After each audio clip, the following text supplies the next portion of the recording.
Le 3 février 2008, le Parti indépendantiste a été fondé par ses militants et vous avez été élu chef. Quelles sont les principales raisons qui font que ce parti devrait naître et qu'est-ce qui fait du Parti indépendantiste un parti différent des autres? Bon, la raison fondamentale qui explique la création du Parti indépendantiste, c'est de faire du Québec notre pays. C'est-à-dire transformer la province de Québec multiculturelle bilingue en État national libre et indépendant de langue française. Pourquoi l'avoir fondé le 3 février 2008? C'est simplement parce que lorsque Mme Marois a été couronnée chef du Parti québécois à l'été 2007, elle a dit clairement qu'elle n'avait aucunement l'intention de réaliser l'indépendance nationale, qu'elle se contentait désormais de revendiquer quelques pouvoirs supplémentaires à Ottawa et que, éventuellement, lorsque les astres seront alignés, peut-être qu'il sera opportun de tenir un référendum. Et pourquoi d'ailleurs le Parti indépendantiste a été fondé? Il a été fondé pour rejeter aussi l'idée de tenir un référendum. La méthode que propose le Parti indépendantiste pour réaliser l'indépendance nationale, elle est claire, nette et précise. Dès l'élection d'une majorité de députés indépendantistes à l'Assemblée nationale, le Parti votera une loi déclarant l'indépendance du Québec. Pourquoi avoir rejeté la méthode référendaire? La raison est simple, il faut se reporter au 30 octobre 1995, alors que 61% de la nation québécoise votait pour faire du Québec son pays. Les Canadiens du Québec, donc les Anglais, et les immigrants, nouveaux citoyens canadiens, ont rejeté l'indépendance à plus de 95%. Donc, en fait, les non-québécois, les non-nationaux, donc ceux qui habitent le Québec mais qui n'appartiennent pas à la nation québécoise, lorsqu'on tient un référendum, on leur donne un droit de veto. Donc, peu importe si nous, de façon majoritaire et de façon claire, on choisit la voie de l'indépendance en votant oui, mais cette volonté majoritaire claire et démocratique est contrecarrée par des non-québécois. On sait que depuis ce temps, depuis le 30 octobre 1995, à la faveur d'une immigration massive, de plus en plus massive, qui est soutenue par l'ensemble des partis politiques à l'Assemblée nationale, que notre poids démographique national chute au Québec. En 1995, on représentait 82% de la population du Québec. Maintenant, ça joue autour de 77%. À Montréal, sur l'île de Montréal, en fait, nous sommes déjà minoritaires. Et on sait très bien qu'une grande proportion de l'immigration massive, soit 72% de l'immigration, s'installe à Montréal.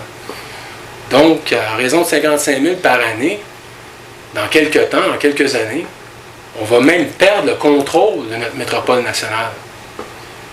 Alors moi, j'imagine mal comment le peuple québécois, la nation québécoise, peut trouver le moyen de se donner un pays en continuant de jouer le jeu de nos adversaires, c'est-à-dire des Canadiens qui ont un gouvernement national à Ottawa.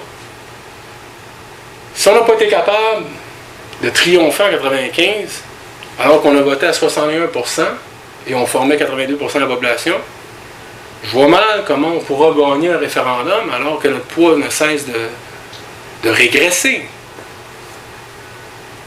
Alors là, c'est une question, dans le fond, de vie ou de mort de notre nation. De la possibilité pour elle de choisir l'indépendance, ce qui lui permettrait de voter toutes ses lois, de prélever tous ses impôts et de négocier elle-même les traités internationaux, en plus d'avoir un siège pour parler en sa propre voix dans tous les forums internationaux, comme l'ONU, l'OMC, etc., l'UNESCO. Et c'est non seulement ça, donc être maître de sa destinée politique, mais aussi c'est une question de conservation nationale. Parce que là, avec l'immigration massive, le multiculturalisme et le bilinguisme officiel canadien, le danger qui pèse sur nous, c'est à plus ou moins brève échéance la garantie de notre folklorisation. C'est pas vrai que lorsqu'on aura perdu totalement le contrôle de notre métropole nationale, on va pouvoir se donner un pays qui nous permettra d'assurer la pérennité de notre langue, de notre culture et de nos valeurs occidentales. Alors, il nous reste quelques années pour nous décider.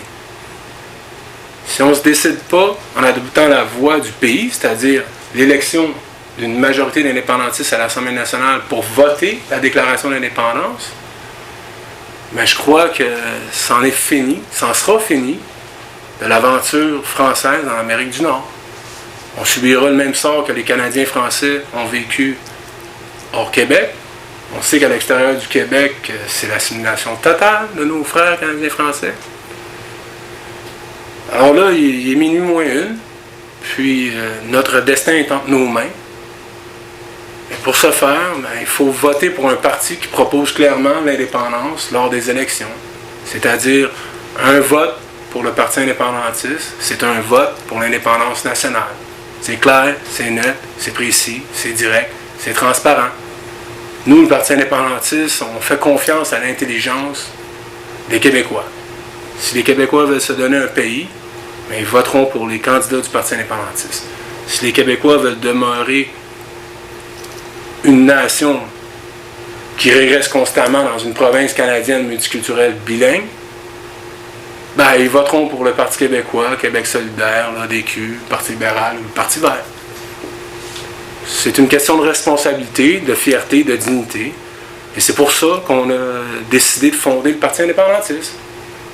Parce qu'il était temps qu'un parti enfin émerge sur la scène politique québécoise pour représenter les nationalistes québécois.